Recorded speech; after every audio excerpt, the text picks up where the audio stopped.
Hey, this is Chris from Blackbird Farms, and in the second year of our operation, we decided to get the biggest, best, most well-functioning brooder we could get for $20,000 or less, if you don't include the barn itself or the land that the barn is on. You know, 20,000. So real quick, here's our journey to building a brooder that can handle up to about 2,400 chicks at a time. Wait for it. There we go. I'm going to have you, Mr. Dan, explain what the bloody hell is going on in here. 2025 brooder build out, super brooder on steroids. We're going to do our minimum adequate ventilation with 3 exhaust fans on this side. We'll have 2 wall inlets over here. What that's going to do is it's going to pull this hot, stagnant, CO2 and ammonia-rich air out, even in the winter. We'll have an interval cycle timer for that, so you can suck out for 5 minutes, cut it off for a little while, have that on a cycle. And we're gonna have 4 circulator fans up here just to move the stagnant air back and forth. Those will be on a temperature and an intensity controller. And then we're gonna have our 12 4-light canopy lights, and those are all gonna be on independent circuits, plenty of load. Those will have 2 positions. The first week, half cell with a livestock curtain, nice and warm in here. And then when it's time to go to 2 and 3 weeks, we'll slide those lights on out here. We'll expand out here. We're gonna do a spray foam ceiling. We're gonna do rock wool wall insulation. This thing is gonna be tight. It's gonna breathe well. We're gonna healthy little chickens. Hell yeah. Mr. Mason needs a stable ladder. Ooh. No, I'll get on it. No. Talking about wood chips what now? So basically, at least on this half, but maybe the whole thing of the first week side, basically laying down some sort of thin foam insulation over the concrete so we don't have the heat loss, and then laying tarps or like some sort of PVA, something on top of that the wood chips then in turn go on. And then under the knee wall, doing 2x4s or 1x or whatever, so there's attaching it to the tarps. And then maybe, because there'd have to be 3 sections of tarps, maybe doing the same thing down those seams. But Okay. that way the knee wall comes up, tractor's out here at the front. So rather than either shoveling all this out that door and then driving, getting it, and then doing the same over here, the idea is being able to take 2 or 3 people where we can either drag or roll the wood chips and then drag so that we can get them all in one fell swoop. Even if you still got to shovel them into the bucket, at least you're not walking it across the whole floor. Yeah, you're not like shoveling from here, because it's going to be this deep, all the way through here. Chris is like, I'm not shoveling shit. I I know what you do. I am going to be shoveling shit. I'm the brooder winch. Damn it. So with the help of a patient capital nonprofit, we purchased a 47-acre parcel about 5 minutes up the road from one of our main farms on the northern neck. That barn was on that property, and it was one of the big reasons we decided on that property where we're eventually going to build a federally inspected poultry processing facility.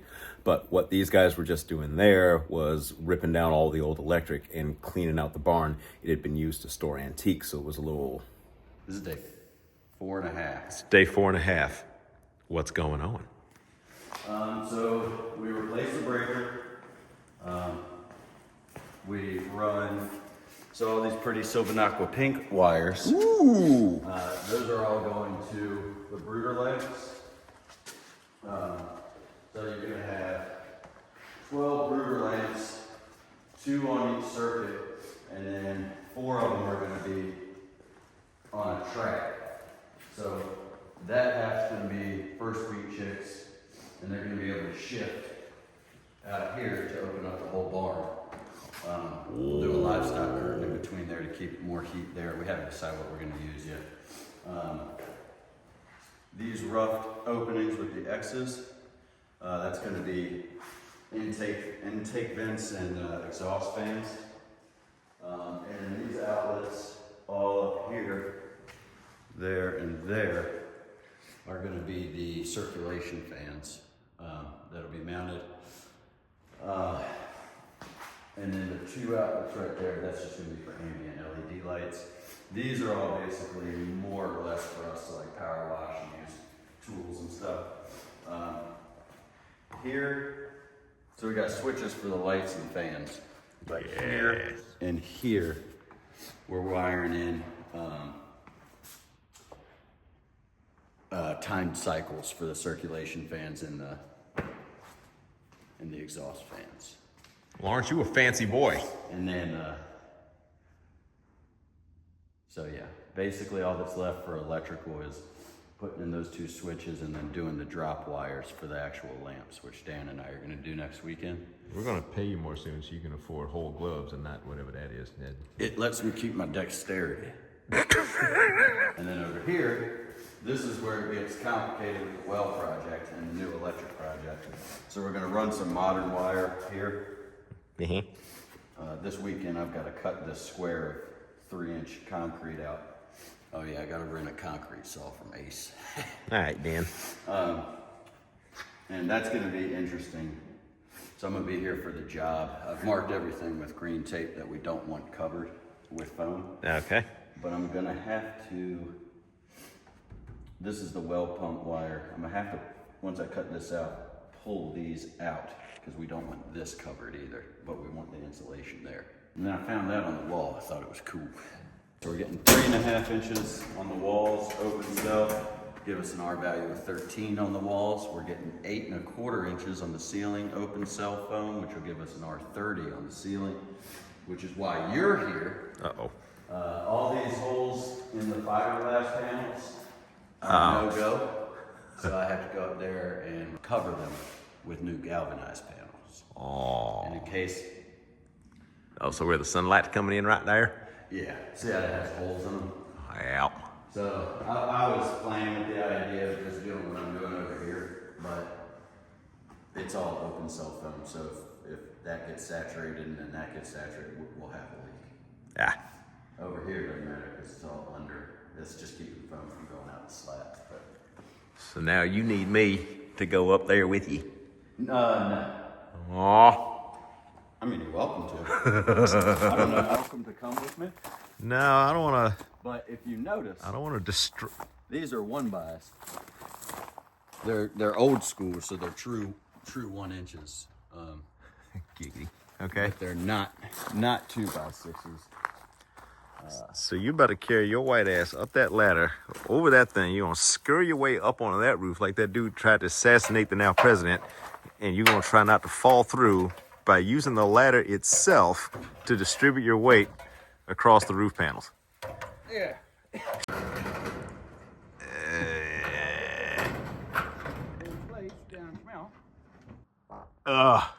Farted. Oh, that's good. Sir?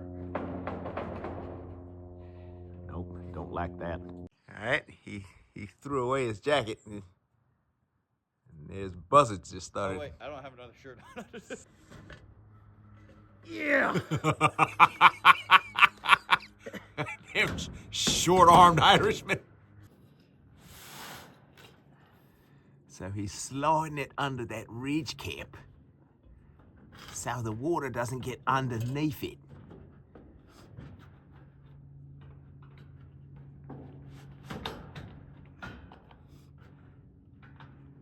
Christ. I'll send this to your mama and your girlfriend so they can both yell at you. They know what I do. They know, but they do not see. Miraculously, that got done without anyone getting injured or falling through the roof. So once he was done, it was time for the spray foamers to come in, which they did, a little bit late, but they got things done just in the nick of time. And so now Dan and the guys were there getting the fan holes all set up and getting us ready to get the thing finished up.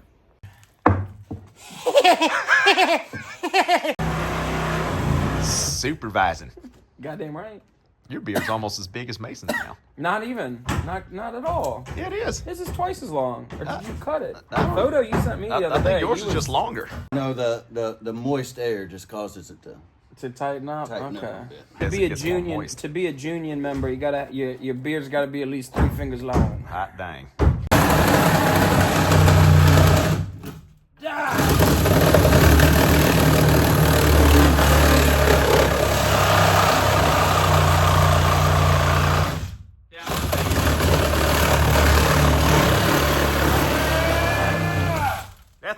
pine chopping. Where's my nuts? Bro, What's the problem, Mason? What have you done?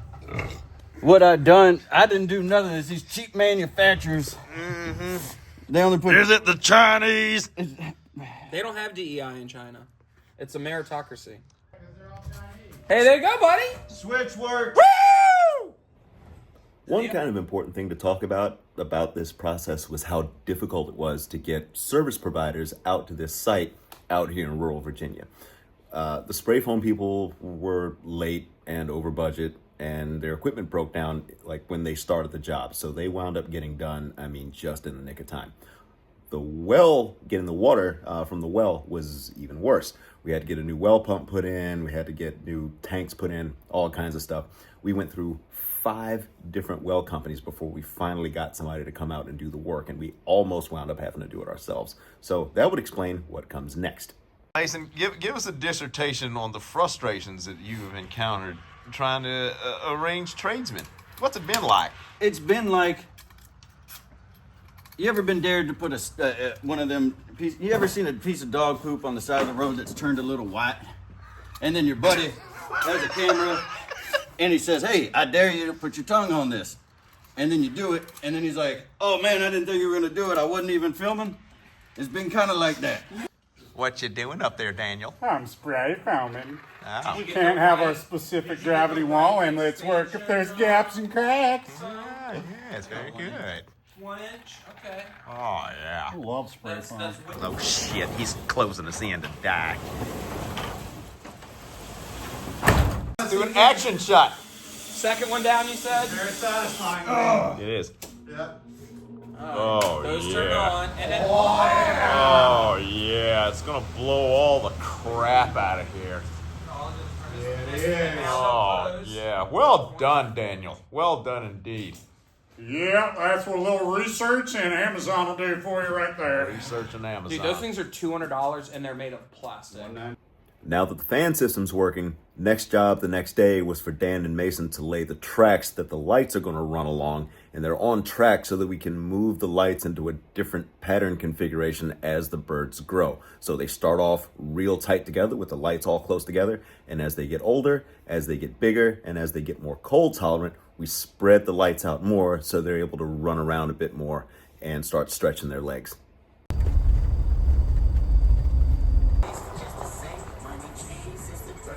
Get your BLT. I like a BLT. Hope you want them Jews that eat bacon. Oh, yeah. How you doing up there, General Longstreet? All right, Dan.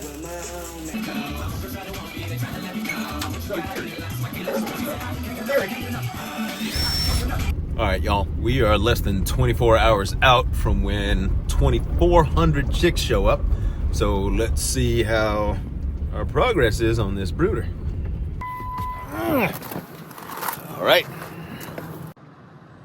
Guy had to come in and put in a new well pump and do get us water to the brooder that way. So I guess I need to sprinkle some crack on here to get the.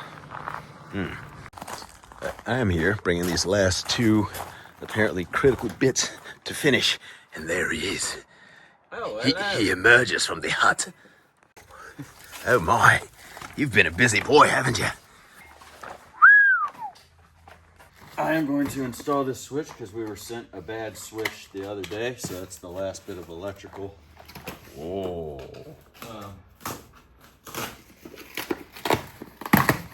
We need to find this out now. 'Cause this could be a very big deal. God darn it. All right, so what we doing today? This is a mamby ass motherfucking. Did you bring them lops? Rups. Shit. All right, so it's about 5 o'clock in the PM, buddy. and we've got Quick question about your. the lights hung. Genius. So. Isn't that nice?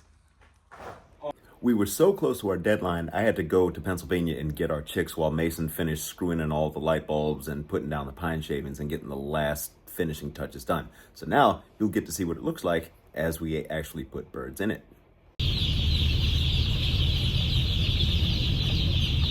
I'm in hell.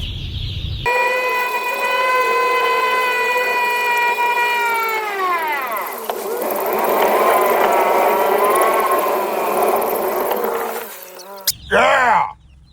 It's almost showtime. Chicks are in there. Mason is under here. What you doing? I am raising this. This one's the low one. Okay. Lower.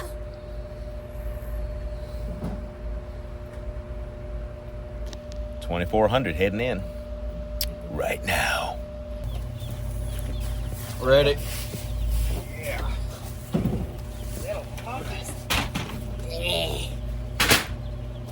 Hey, little fellers.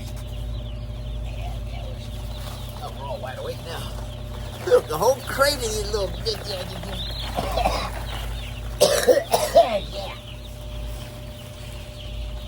yeah. Oh. Wake up, wake up.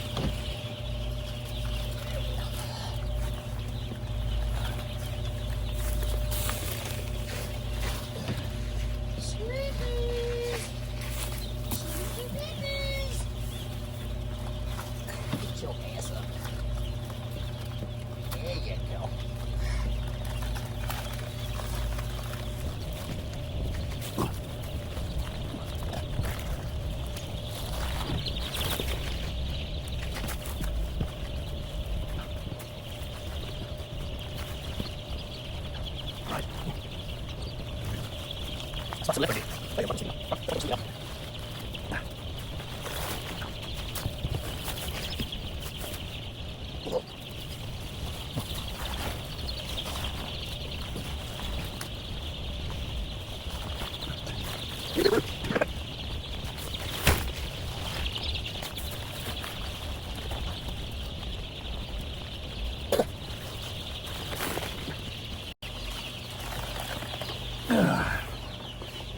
Christ.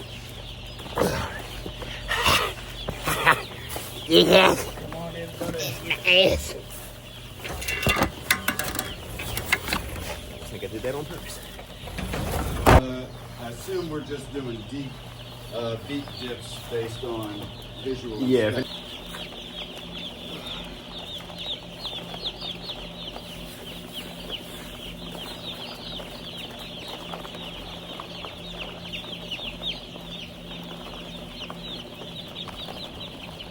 You get it. You get it. Big dog. Big dog. Big dog. Hiya. Sorry. First 100. Look left. Excellent. All right, I'm gonna turn. All right, and just like that, we begin the season. Mr. Mason is going to show you around our most advanced brooder yet. Where do you want to begin? Something wrong with your eye? Let's begin at the front door. Hell yeah! Yeah. Drunk again. When you enter the front door, you will first see. What am I doing? You're giving us a tour of how everything works. All right, so just You know, the water and the fans and all the Brooder fancy. stuff, okay. Yeah. So what we yeah. have here are 12 circuits for the lights. The lights run on a trolley system. We have these 4 trolleys, so all those 12 chains and disc lights you see can move forward into new positions as the chickens grow. Part of that same system is this fan fold wall, so that will fold on itself closed over here, opening up the entire brooder starting week 2. The first set of lamps will be where the second set of lamps are, second set of lamps third down here, so on and so forth, heating the entire room and opening it up. Yep, so what it means is we can take these, each one of these lamps here runs up to a pulley that we can just slide around to distribute the heat as we need. And right now we've got them all kind of crammed into this one section just to make sure they find the heat, find their feed really easily, and get a really good start. The ambient lights that we installed are just regular old LED lights. You train the chickens for both heat and ambient light as they age before they hit the field, and they're exposed to just like extreme darkness and cold. So Hey, how come it looks like Luray Caverns in here? we haven't gotten to the installation. I apologize. So we're I'm not easily distracted. So part of the lighting system too, these discs, Dan used these in his brooder build last season. They're on a thermoregulation where they're always either 2 on or 4 on. depending on what the reflective temperature is back at the disc, which is pretty cool. That's all automatic. So once we balance the heights where we want them, they do the work for as far as temperature goes. We can jump to insulation. So insulation, we got a lot of going on. So what we got here is, this is all open cell spray foam. We went open cell because, you guessed it, it's cheap. We got 3.5. It looks like they went a little heavy on it, which is dope. But 3.5 inches open cell foam on the walls and 8.25 inches on the ceiling. That gives us an R11 to R15ish on the walls and about an R30 on the ceiling, which is the same insulation as a house, but it's more or less draftless because there's no gaps like there would be with traditional insulation. On garage doors, we went minimal because we are sealed tight and heated well, but we have, right now, we kind of skipped the real cold weather, so we'll see, and then we'll see about the real hot weather. We have a single layer of reflectix over each panel, which gives us just an R3 and some reflectivity to slow the heat transfer in the heat of the day. And then the floor insulation, what we have is a concrete slab covered by 1/2 inch reflective faced polypro insulation board. All the seams are taped with reflective tape, and then we have heavy duty tarp with the black side up to help absorb any heat, and then the reflective underneath to help any heat transfer through that tarp will reflect it back up a little bit. So we got a system built for really low heat transfer loss, which is exciting. I guess also part of temperature, but mostly odor. It's in the same genre. So to pull out the ammonia and dust and draw out some of that stagnant hot air, we have these exhaust fans. Dan did a lot of CFM research to find out the exact amount of CFMs we needed circulating through this room. Got these two dampers, static dampers on the wall here. They're louver operated, so when the fans turn on, I'll show you. When the fans it's automatic, so it's happening automatically. Nice. Yeah, so they're set at a percentage of, right now that's at 10% of the hour, so That's what that is. So they'll cycle on and off automatically. We have a variable speed control set of spans up in the rafters to keep the top air from getting stagnant and all the heat getting trapped and all the wool. Kind of kicks that in a swirl, and then allegedly it'll suck out the exhaust fan. Allegedly. That we control based on a temperature setting and an intensity setting, but that runs 100% of the time. And then for water, we have, these are just, these both go to an interior and exterior Silcox for cleanup in between sets and stuff. And this runs to our 12 Plisson waterers. We have one line feeding 6 Plissons, second line feeding 6 Plissons. So we've got 40 PSI coming in. We're reducing that to about 3-ish, in the 3 to 9 range, to balance out the gravity feed of the Plisson. Each set of 2 Plissons, further helping with isolation if we have leaks and such, is on its own quarter turn valve. So if we have an issue with these 2, we close it, we still have those 4, so on and so forth. Or if we have an issue with this whole run, we just close that valve over there, isolate it, and we still have those 6. Hell yeah. So, you know, we've had a lot of issues, and we kind of built this based off of issues we've had.